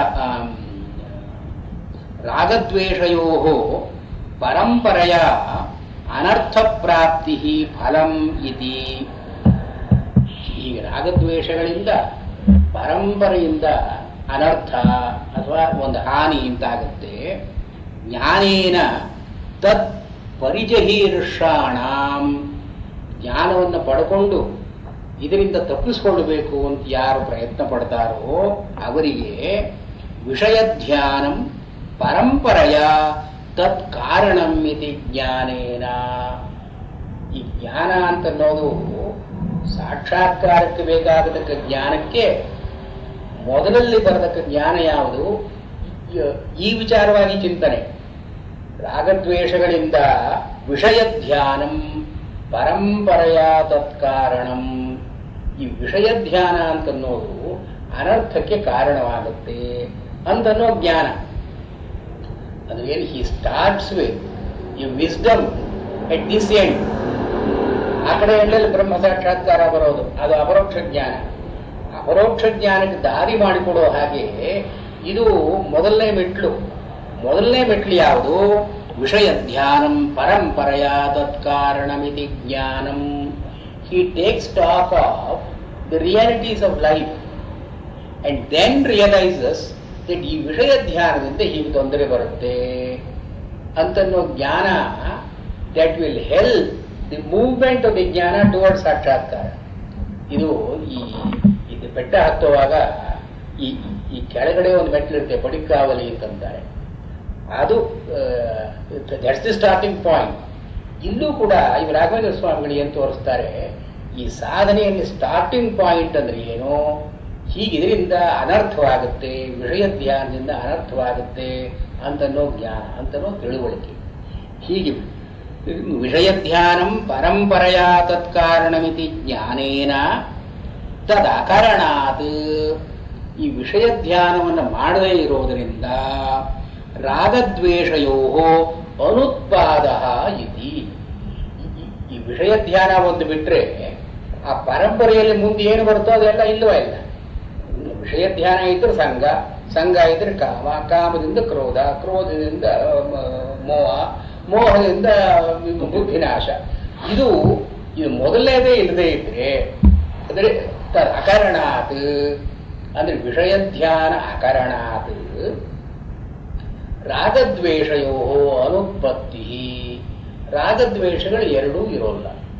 ಇಲ್ಲಿ ತ್ರೀಣಿ ಶತ್ರುಣಿ ಪುಂಸಃ, ಮನುಷ್ಯನಿಗೆ 3 ಶತ್ರುಗಳಿದೆ ಅಂತ ಹೇಳ್ತಾರೆ. ಯಾವುದು 3 ಶತ್ರು ಅಂದ್ರೆ ರಾಗ, ದ್ವೇಷ, ಮೋಹ.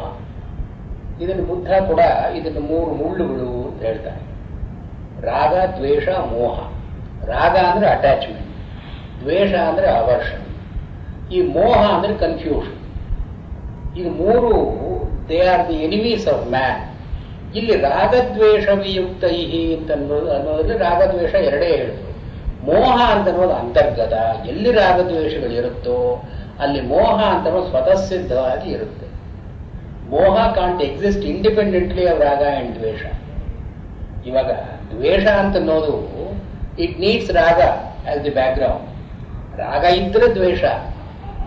If you don't like a person, you can be angry with him. ಒಂದು ಆಂಗರ್ನಲ್ಲೂ ಕೂಡ ಒಂದು ಅಟ್ಯಾಚ್ಮೆಂಟ್ ಅಂತ ಇರುತ್ತೆ. ಕಾರ್ಲೈಲ್ ಹೇಳ್ತಾನಲ್ಲ, you love most the person whom you hate most ಅಂತ. ಯಾಕೆಂದ್ರೆ you are constantly thinking of him. ಇದು ಈ ದ್ವೇಷ ಅಂತ ಬಂದಾಗ ರಾಗ ಇದ್ದೇ ಇರಬೇಕು ಹಿಂದೆ. ಈ ಮೋಹ ಅಂತ ಅನ್ನೋದ್ರಲ್ಲಿ ರಾಗ ದ್ವೇಷ ಎರಡೂ ಇರಬೇಕು. ಆದ್ದರಿಂದ ಇಲ್ಲಿ ರಾಗದ್ವೇಷೈಹಿ ಅಂತ ಹೇಳಿದ್ರು ಕೂಡ ಮೋಹ ಅಂತ ಅನ್ನೋದು ಅಂತರ್ಗತ. ಯಾಕಂದ್ರೆ ಹಿಂದಿನ ಶ್ಲೋಕದಲ್ಲಿ ಹೇಳಿದ್ದಾರಲ್ಲ, ದ್ವೇಷದಿಂದ ಸಮೋಹ ಅಂತ ಬರುತ್ತೆ ಅಂತ ಹೇಳಿದ್ದಾರಲ್ಲ ಹಿಂದೆ. ಆದ್ದರಿಂದ ಇಲ್ಲಿ ಈ ರಾಘವೇಂದ್ರ ಸ್ವಾಮಿಗಳು ಒಂದು ಪೂರ್ವಪಕ್ಷವನ್ನು ಹೇಳ್ತಾರೆ. ಅಸ್ತು ಏವಂ ಉಕ್ತ ದಿಶಾ ರಾಗದ್ವೇಷ ಪರಿಹಾರ ತತಃ ಕಿಂ ಇತಿ ಅತಃ ತಸ್ಯ ಇಂದ್ರಿಯಜಯಾಖ್ಯಂ ಫಲಂ ಇಂದ್ರಿಯಜಯಾಜ್ಜಾಯಮಾನಂಚ ಫಲಂ ಮಾಹ. ಈ ರಾಗದ್ವೇಷಗಳನ್ನು ಬಿಡಬೇಕು ಅಂತ ಆಯಿತು. ಆದರೆ ನೀವು ಫಲ ಏನು ಅಂತ ಹೇಳಿದೇನೆ, ರಾಗದ್ವೇಷಗಳಿಂದ ಬಿಡು ಅಂದ್ರೆ ಹೇಗೆ? ಈ ರಾಘವೇಂದ್ರ ಸ್ವಾಮಿಗಳು ಏನು ತೋರಿಸ್ತಾ ಇದ್ದಾರೆ, ವಿಷಯ ಧ್ಯಾನವನ್ನು ಬಿಡಬೇಕು ಅಂತ ಅನ್ನೋದನ್ನು ತಿಳ್ಕೊಳ್ಬೇಕು. ಇದು ಮೊದಲನೇ ಜ್ಞಾನ. ಆದರೆ ಯಾತಕ್ಕೆ ಬಿಡಬೇಕು ಅಂತನ್ನೋ ಜ್ಞಾನವೂ ಇರಬೇಕು. ಆ ಜ್ಞಾನದ ಜೊತೆಗೆ ಇದನ್ನು ಬಿಟ್ಟರೆ ಏನು ಫಲ, ಬಿಡದೇ ಇದ್ರೆ ಏನು ದೋಷ ಅಂತನ್ನೋ ಜ್ಞಾನವೂ ಇರಬೇಕು. ಅದಕ್ಕಾಗಿ ಈ ಫಲ ಏನು ಅಂದ್ರೆ ಇಂದ್ರಿಯ ಜಯ. ಮುಂದಿನ ಶ್ಲೋಕದಲ್ಲಿ ಅಂತ ಹೇಳ್ತಾರೆ, ರಾಗದ್ವೇಷಗಳಿಂದ ಬಿಟ್ಟದ್ರಿಂದ ಏನು ಪ್ರಯೋಜನ ಆಗುತ್ತೆ ಅಂತಲೂ ಹೇಳಬೇಕಾಗುವುದರಿಂದ ರಾಗದ್ವೇಷ ವಿಯುಕ್ತೈ ಪ್ರಸಾದಂ ಅಧಿಗಚ್ಚತಿ. ಪ್ರಸಾದ ಅಂತನ್ನೋದು ಇದಕ್ಕೆ ಫಲವಾಗಿ ಬರುತ್ತೆ. ಅದಕ್ಕಾಗಿ ಅಯಮರ್ಥ ಯ ಉಕ್ತ ವಿಧಯ ತ್ಯಕ್ತ ರಾಗದ್ವೇಷ ಸ ಪುಮಾನ್ ರಾಗದ್ವೇಷ ವಿಯುಕ್ತೈ ತಾಭ್ಯಾಂ ಅಪ್ರಯುಕ್ತೈ ಇಂದ್ರಿಯೈ. ಈ ರಾಗದ್ವೇಷಗಳನ್ನ ಬಿಡೋದು ಅಂತಂದ್ರೆ ಏನು? ಇಂದ್ರಿಯಗಳಿಂದ ಅಂದ್ರೆ ಆ ಇರೋದನ್ನ ಅದನ್ನ ತೆಗೆದು ಹಾಕೋದ್ರಿಂದ. ಇಲ್ಲಿ ಮೇಕ್ಸ್ ಎ ಪಾಯಿಂಟ್. ಇದು ಎಲ್ಲಿ ಇವರಿಗೆ ರಾಘವೇಂದ್ರ ಸ್ವಾಮಿಗಳಿಗೆ ಅಪ್ರಯುಕ್ತೈ ಅಂತ ಪದ ಪ್ರಯೋಗ ಮಾಡಿದ್ದಾರೆ ಅಂದ್ರೆ ಏನು? ಎಲ್ಲಿಯೋ ರಾಗದ್ವೇಷ ಇದೆ, ಎಲ್ಲಿಯೋ ಇಂದ್ರಿಯಗಳಿದೆ, ಒಂದಕ್ಕೊಂದಕ್ಕೆ ಸಂಬಂಧ ಇಲ್ಲದೆ ಇರೋ ಹಾಗೆ ನೋಡ್ಕೊಂಡ್ರಾಯ್ತು ನಾವು ಅಂತ ಅರ್ಥ ಅಲ್ಲ.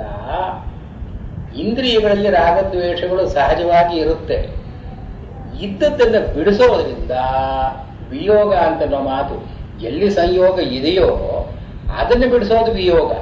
ವಿಯುಕ್ತೈಹಿ ಅಂತ ಪದ ಇದೆಯಲ್ಲ, ಯುಜಿ ಅಂದ್ರೆ ಸೇರಿಕೊಳ್ಳೋದು, ಯೋಗ ಅಂದ್ರೆ ಸೇರಿಕೊಂಡಿರೋದು, ವಿಯೋಗ ಅಂದ್ರೆ ಬಿಡಿಸೋದು. ಆದ್ರಿಂದ ಇಲ್ಲಿ ರಾಘವೇಂದ್ರ ಸ್ವಾಮಿಗಳು ಈ ರೈಟ್ಲಿ ಇಂಟರ್ಪ್ರಿಟ್ಸ್ ಇಟ್.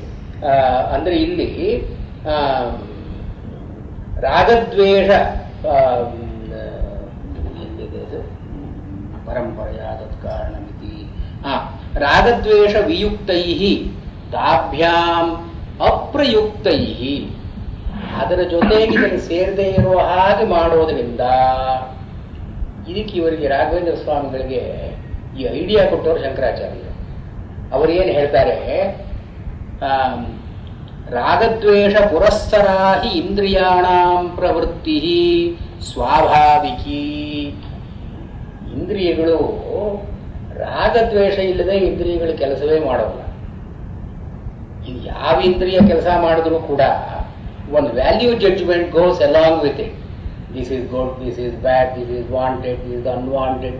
ಇದು ರಾಗದ್ವೇಷ ಪುರಸ್ಸರಾಹಿ ಇಂದ್ರಿಯಾಣಾಂ ಪ್ರವೃತ್ತಿ ಸ್ವಾಭಾವಿಕಿ. It is natural. ಅಂದ್ರೆ ಏನು? ರಾಗದ್ವೇಷಗಳಿಲ್ಲದೆ ಇಂದ್ರಿಯ ಪ್ರವೃತ್ತಿಯೇ ಇಲ್ಲ. ಆದ್ದರಿಂದ ತತ್ರಯೋ ಮುಮುಕ್ಷು ತದ್ ವಿಯುಕ್ತ. ಆದ್ದರಿಂದ ಮುಮುಕ್ಷುವಾದವನು ಎಚ್ಚರ ವಹಿಸಿ ಈ ಸ್ವಾಭಾವಿಕವಾದದ್ದನ್ನು ತಪ್ಪಿಸಬೇಕು. ಇದಕ್ಕೆ ರಾಘವೇಂದ್ರ ಸ್ವಾಮಿ ವಿಪ್ರಯುಕ್ತೈ ಅಂತ ಹೇಳಿದ್ದಾರೆ. ರಾಗದ್ವೇಷ ವಿಯುಕ್ತೈ ಇಂದ್ರಿಯೈ. ಈ ರಾಗದ್ವೇಷಗಳನ್ನು ಬಿಡೋದು ಅನ್ನೋದು ನೆಗೆಟಿವ್ ಆಯಿತು. ಅದಕ್ಕೊಂದು ದಾರಿ ತೋರಿಸ್ಬೇಕಲ್ಲ, ಇಂದ್ರಿಯಗಳಿಗೆ ಒಂದು ದಾರಿ ತೋರಿಸ್ಬೇಕಲ್ಲ. ಆತ್ಮವಶ್ಯೈ, ತನ್ನ ಕಡೆಗೆ ಸೆಳೆಕೊಂಡು, ಆತ್ಮವಶ್ಯೈ ವಿಷಯಾನ್ ಇಂದ್ರಿಯೈ ಚರನ್. ಇಲ್ಲಿ ಎರಡು ಅರ್ಥಗಳನ್ನು ಹೊರಡಿಸ್ತಾರೆ. ಚರನ್ ಅಂತನೋ ಮಾತಿದೆ. ಈ ಚರನ್ ಅಂದ್ರೆ ಚರಧಾತುವಿಗೆ ಓಡಿಯಾಡೋದು ಅಂತ ಅರ್ಥ. ವಿಷಯಾನ್ ಚರನ್ ಅಂದ್ರೆ ಎಲ್ಲಾ ಕೆಲಸಗಳನ್ನು ನಾವು ಮಾಡ್ತಾ, being in normal life, enjoying the objects of the senses, ಇದೆಲ್ಲ ವಿಷಯಾನ್ ಇಂದ್ರಿಯೈ ಚರನ್. ಚರನ್ ಅಂತನೋ ಮಾತಿಗೆ ವಿಷಯಾನ್ ಚರನ್, ವಿಷಯಗಳಲ್ಲಿ ಓಡಿಯಾಡ್ತಾ. ಯಾಕೆಂದ್ರೆ ಇದು 13ನೇ ಅಧ್ಯಾಯದಲ್ಲಿ ಎಷ್ಟನೇದು 30ನೇ ಶ್ಲೋಕ.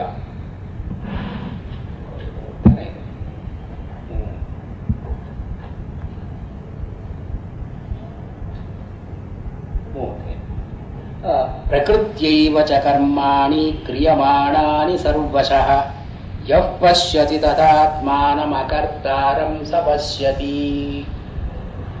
ನಾವು ಕೆಲಸವನ್ನು ಮಾಡದೇ ಇರೋದು ಸಾಧ್ಯ ಇಲ್ಲ. ನಾವು ಗೃಹಸ್ಥರು ಅಂತಾದ್ಮೇಲೆ, ವ್ಯವಹಾರದಲ್ಲಿ ಇದ್ದ ಮೇಲೆ ವಿಷಯಗಳಿಗೂ ಇಂದ್ರಿಯಗಳಿಗೂ ಸನ್ನಿಧಾನ ಇದ್ದೇ ಇರುತ್ತೆ, ಸಂಪರ್ಕ ಇದ್ದೇ ಇರುತ್ತೆ. ಆಗ ನಾವು ವಿಷಯಗಳನ್ನು ಬಿಡ್ತೀವಿ ಅಂತ ಅನ್ನೋದು ಸಾಧ್ಯ ಇಲ್ಲ.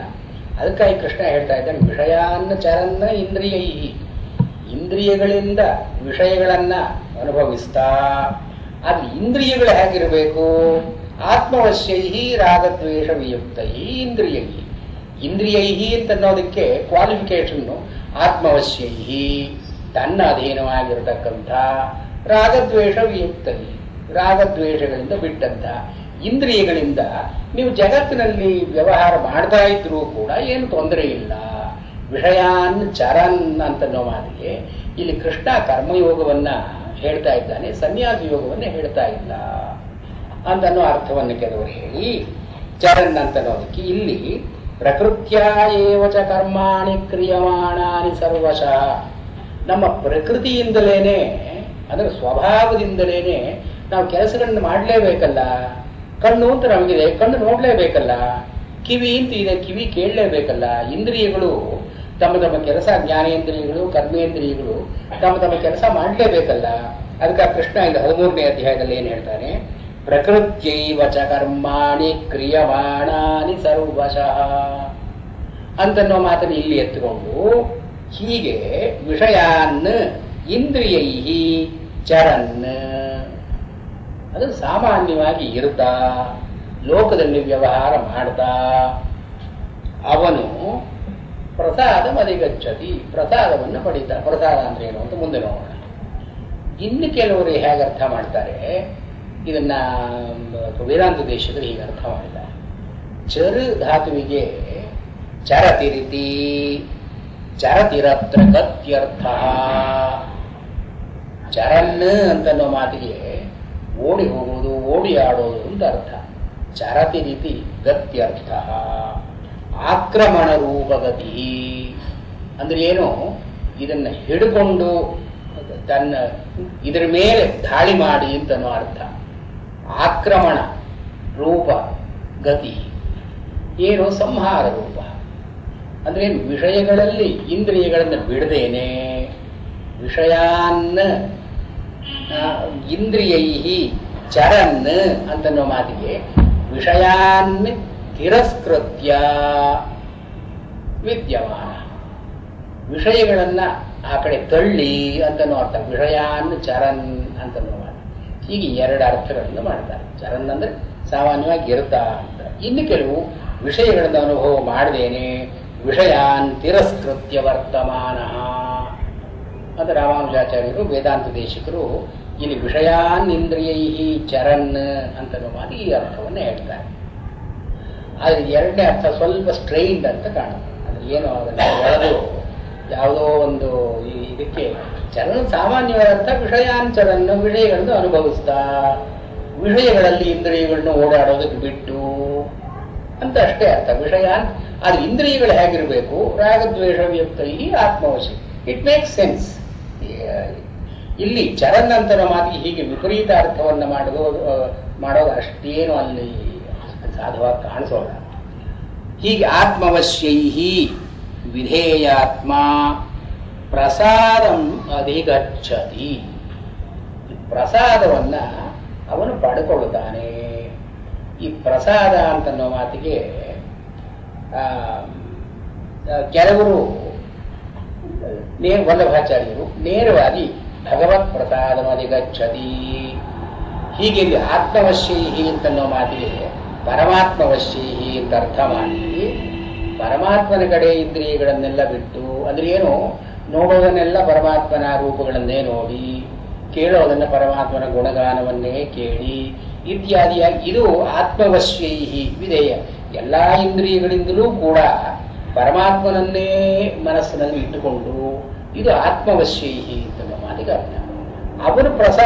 ಅವನಿಗೆ ಬರತಕ್ಕದ್ದೇನು ಪ್ರಸಾದ ಅಂದ್ರೆ ಏನು, ಭಗವತ್ ಪ್ರಸಾದ ಪ್ರಾಪ್ತ.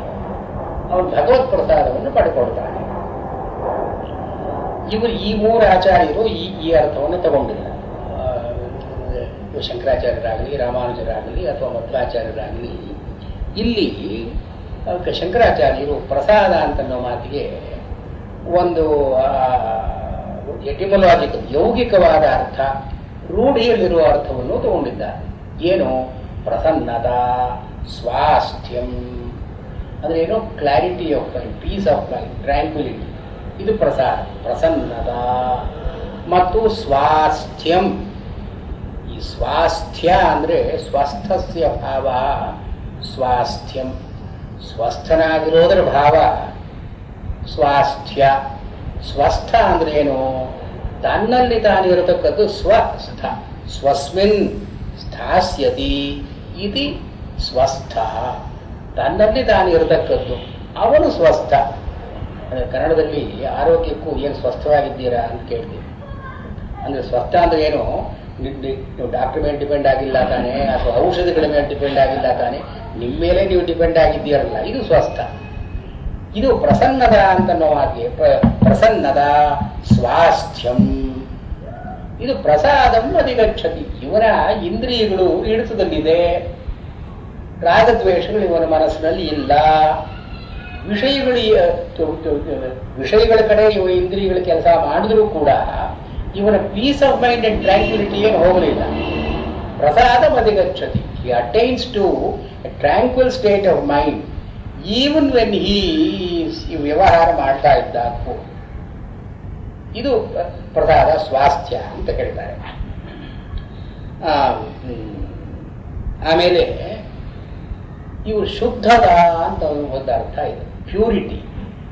ಪ್ರಸಾದ ಅಂದ್ರೆ ನೀರು ಪ್ರಸಾದವಾಗಿದೆ ಅಂದ್ರೆ ನೀರು ತಿಳಿಯಾಗಿದೆ, ಶುದ್ಧವಾಗಿದೆ, ಕೊಳೆ ಇಲ್ಲ ಅಂತನೋ ಅರ್ಥ ಪ್ರಸಾದ. ಆಮೇಲೆ ವೈಶದ್ಯಂ, ಪ್ರಶಾಂತಿ, ಶುದ್ಧತ ಇತ್ಯಾದಿ, ಟ್ರ್ಯಾಂಕ್ವಿಲಿಟಿ. ಹೀಗೆ ಪ್ರಸಾದಂ ಅಧಿಗಚ್ಚತಿ, ಪ್ರಸಾದವನ್ನ ಅವನು ಪಡ್ಕೊಳ್ತಾನೆ. ಇಲ್ಲಿ ರಾಘವೇಂದ್ರ ಸ್ವಾಮಿಗಳು ವಿಧೇಯ ಸ್ವಾಧೀನ ಆತ್ಮ ಮನಃ ಯಸ್ಯ ತಾದೃಶೋ ಭೂತ್ವಾ ಪ್ರಸಾದಂ ಮನಸಃ ಸ್ವತೋಪಿ ಪ್ರಾಯೋ ವಿಷಯಾಗತಿಲಕ್ಷಣಂ ಪ್ರಸಾದಂ ಅಧಿಗಚ್ಚತಿ ಪ್ರಾಪ್ನೋತಿ. ರಾಘವೇಂದ್ರ ಸ್ವಾಮಿಗಳು ಪ್ರಸಾದ ಅಂತ ನೋಡಲಿಕ್ಕೆ ಇನ್ನೊಂದು ಅಲ್ಲಿ ಶಂಕರಾಚಾರ್ಯರಿಂದ ಪಡ್ಕೊಂಡು ಸ್ಫೂರ್ತಿ ಇನ್ನೂ ಕೆಲಸ ಮಾಡ್ತಾ ಇದೆ. ಇಂದ್ರಿಯಗಳ ಸಹಜವಾದ ಪ್ರಕ್ರಿಯೆ ಏನು, ರಾಗದ್ವೇಷಗಳಿಂದ ಕೂಡಿರೋದು. ಇಲ್ಲಿ ರಾಘವೇಂದ್ರ ಸ್ವಾಮಿಗಳು ಏನು ಹೇಳ್ತಾರೆ, ಮನಸಃ ಸ್ವತಃ ಅಪಿ ಪ್ರಾಯ ವಿಷಯ ಅಗತಿ ಲಕ್ಷಣಂ. ಇಂದ್ರಿಯಗಳು ತಮ್ಮಷ್ಟಿಗೆ ತಾವೇ ಆ ವಿಷಯಗಳ ಕಡೆ ಹೋಗದೇ ಇರತಕ್ಕಂಥ ಸ್ಥಿತಿಯನ್ನ, ಅಂದ್ರೇನು, ರಾಗದ್ವೇಷಗಳಿಂದ ಅಗತಿ ಅಲ್ಲಿ ಹೋಗದೇ ಇರತಕ್ಕಂಥ ಸ್ಥಿತಿಯನ್ನು ಪ್ರಸಾದ ಅಂತ ಕರೀತಾರೆ. ಅಂದ್ರೆ ಏನು? The natural inclination of the mind not to be involved in the objects of the outside world, ಇದು ಪ್ರಸಾದ. ಒಂಥರ ವಿಡ್ರಾಯಲ್, ಅಂದ್ರೆ voluntary withdrawal from the affairs of the world. ಮನಸಃ ಪ್ರಾಯ ವಿಷಯ ಆಗತಿ ಲಕ್ಷಣ. ಈ ಮನಸ್ಸಿಗೆ ವಿಷಯಗಳು ಬರೋದೇ ಇಲ್ಲ. The mind is so well form that the Vishayas don't enter into, the objects don't enter into. ಇದು ಪ್ರಸಾದ. ಅಂದರೆ ಅನ್ಶೇಕನ್ ಕಾಮ್. ಎಷ್ಟು ತೊಂದರೆ ಬಂದರೂ ಕೂಡ ಇವನ ಮನಸ್ಸೇನು ಕದಡೋಲ್ಲ.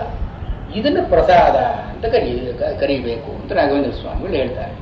ಪ್ರಸಾದಂ ಅಧಿಗಚ್ಚತಿ ಪ್ರಾಪ್ನೋತಿ ಅಂದ್ರೆ ಏನು? ನಿಸರ್ಗ ನಿರ್ಮಲೆ ಸ್ವರೂಪಾಭಿವ್ಯಕ್ತಿ ಲಕ್ಷಣೆ ಪ್ರಸಾದೇ ಸತಿ ಅಂತ ಮುಂದಕ್ಕೆ ವ್ಯಾಖ್ಯಾನಕಾರರು ಶ್ರೀನಿವಾಸರು ಪ್ರಸಾದೇ ಸರ್ವ ದುಃಖಾನಾಂ ಹಾನಿರಸ್ಯೋಪಜಾಯತೆ ಅಂತ ನಾವು ಹೇಳ್ತಾರಲ್ಲ, ಇಲ್ಲಿ ಪ್ರಸಾದೇ ಸತಿ ಪ್ರಸಾದವಾಗಲಾಗಿ ಅಂದ್ರೆ ಏನರ್ಥ ಅಂದ್ರೆ ನಿಸರ್ಗ ನಿರ್ಮಲೆ ಸ್ವರೂಪಾಭಿವ್ಯಕ್ತಿ ಲಕ್ಷಣೆ ಪ್ರಸಾದೇ. ನಮ್ಮ ಮನಸ್ಸು ಸ್ವಾಭಾವಿಕವಾಗಿ ತುಂಬ ತಿಳಿಯಾಗಿರುತ್ತೆ, ಯಾವ ದೋಷಗಳು ಅದರಲ್ಲಿ ಇರೋಲ್ಲ.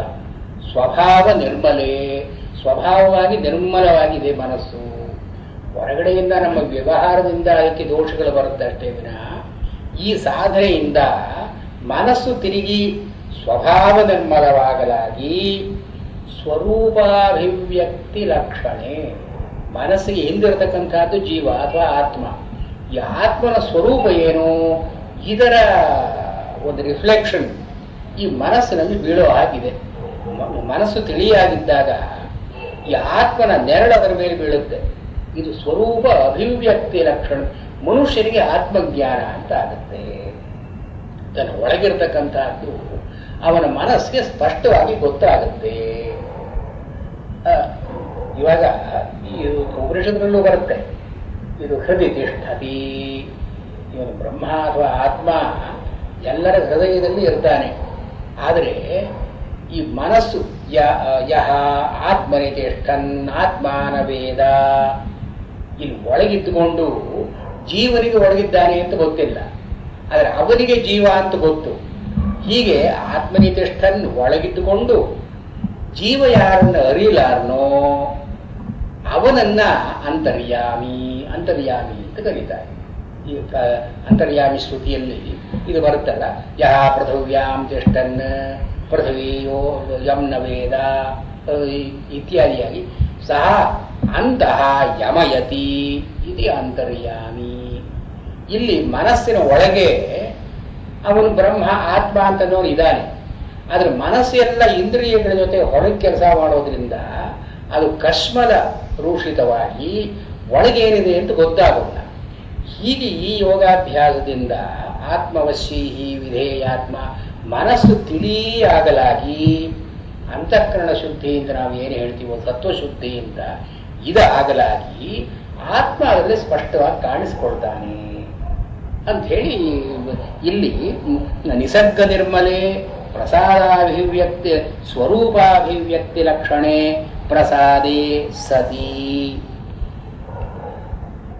ಹೀಗೆ ಪ್ರಸಾದ ಅಂತನ್ನೋದು ಇಂದ್ರಿಯ ಜಯಕ್ಕೆ ಫಲ ಅಂತ ಹೇಳಿದರು. ಅನಂತರದಲ್ಲಿ ಪ್ರಸಾದೇ ಸರ್ವ ದುಃಖಾನಾಂ ಹಾನಿರಸ್ಯೋಪಜಾಯತೆ ಪ್ರಸನ್ನಚೇತಸೋ ಹ್ಯಾಶು ಬುದ್ಧಿ ಪರ್ಯವತಿಷ್ಠತಿ. ಪ್ರಸಾದೇ ಸತಿ ಪ್ರಸಾದ ಆಗಲಾಗಿ, ಹಿಂದೆ ಪ್ರಸಾದವನ್ನು ಅಧಿಗಚ್ಚತಿ ಪಡ್ಕೊಳ್ತಾರೆ ಅಂತ ಹೇಳಿದ್ರಲ್ಲ, ಈ ಪ್ರಸಾದವನ್ನು ಪಡ್ಕೊಂಡ ಮೇಲೆ ಸರ್ವ ದುಃಖಾನಾಂ ಹಾನಿ ಅಸ್ಯ ಪುರುಷಸ್ಯ ಮುಮುಕ್ಷೋ ಉಪಜಾಯತೆ.